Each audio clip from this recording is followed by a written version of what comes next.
Hey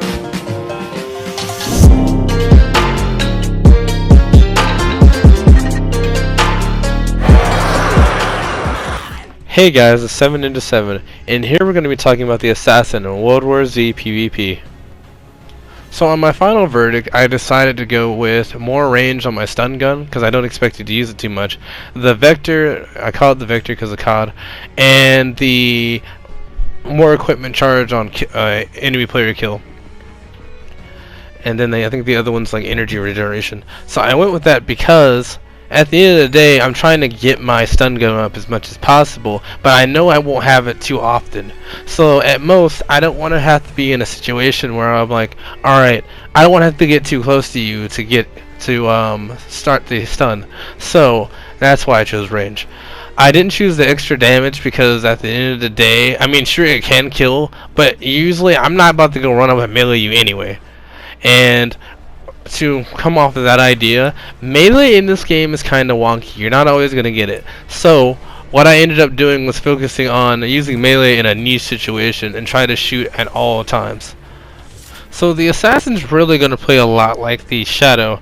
If you've seen my earlier video, then some of the things I said there are going to come into this video as well. You're going to be stealthy. You're going to want to go behind enemy lines.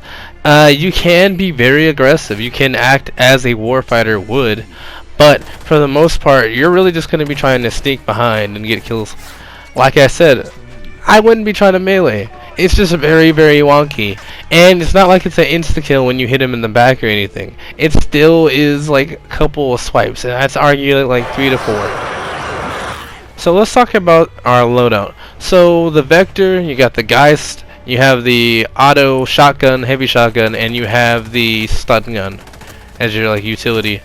Alright, so my Vector can be used from close to mid and sometimes mid to long range.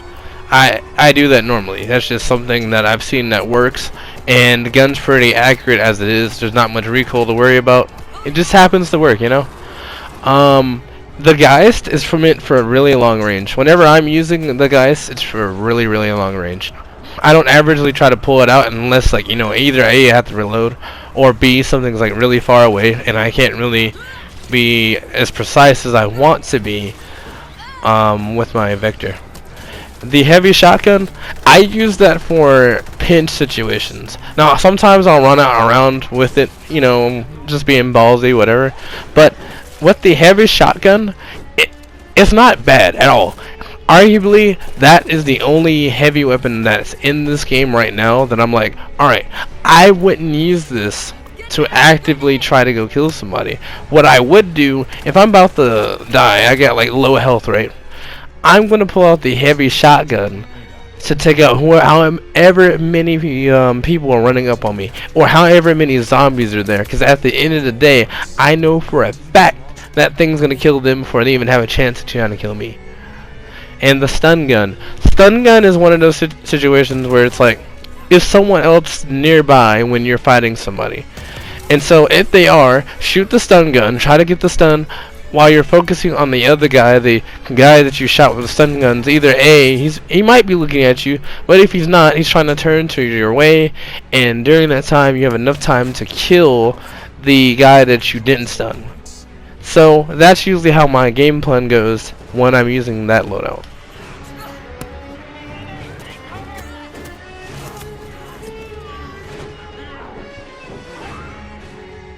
So let's talk about the assassin's mindset that you need to have. So the assassin is a lot like the Shadow. You're going to be flanking, you're going to be ambushing as much as possible, and you're going to be going head in to most fights if you think you can win them. The difference between the Shadow and the Assassin is that the Shadow has a more usable utility weapon. What do I mean by that? Well, if I throw a smoke grenade on my teammates, one, I could heal them for like a temp boost, which is like literally like one tick of stim pistol, but I can also get heavy energy if my teammates run through it and I run through it, right? And so overall, the Shadow's a little more aggressive. It has a lot more teamwork and has a all-around better heavy weapon. But what the Shadow doesn't have with its heavy weapon is that, and its pistol really, is that the heavy weapon isn't able to take out more than just the initial 4. No, it's not guaranteed that you'll take out, more than 4 with the heavy shotgun. But with the rocket launcher, you have 1 shot, and you got to make that count. But with the heavy shotgun, it's more forgiving, and you have a higher chance of getting more than 4 kills, especially if you're throwing in melees in between your shotgun shells. So, arguably, depending on how aggressive you want to be and how you position yourself, you can do a lot better with the assassin. But like I said before, the Shadow's ability to throw a masking grenade down and get its heavy weapon faster just by teammates running through it is sometimes 10 times, 20 times better than the assassin. So you have to pick and choose on that idea. So you may be asking, Ninja, why would I want to use the assassin over the Shadow? The Shadow just sounds way better. I think that if you were to master the melee combat in this game, I think that the assassin would be a whole lot better than Shadow. And the only reason I say that is because not being heard in general is a lot better in this game. The problem I have is that swinging in general feels like I'm going to miss. Like, I'm actually scared to melee sometimes, because when I do melee, and you've seen it earlier, I went over to a Biuncle that I didn't even know existed, first off, and you know how the game's spawn system is. I didn't even know she existed. I flew over to her. I first swung at him, missed somehow, but he's still in my melee range because I lunged at him. Then I went over to a Biuncle. I missed her too, but she's also closer than he was, and I still missed her. And she just spawned there, so she's got some iframes probably as well. And then I went to go hit the guy again, and then it's like, all right, I finally got my 3 hits right, but it was already too late. I should have killed that guy a long time ago, and that's the main reason I would say, hey, why am I meleeing when I should want to shoot this guy? But the thing I would say though, that the saving grace of Assassin is that the Vector has really good range, arguably better than the TMP5's SMG from the Shadow.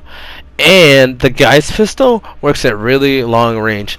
The Geist pistol also is much better than the 1911 pistol. Now, I'm sure some people would argue that, but from my experience, the Geist is a whole lot better.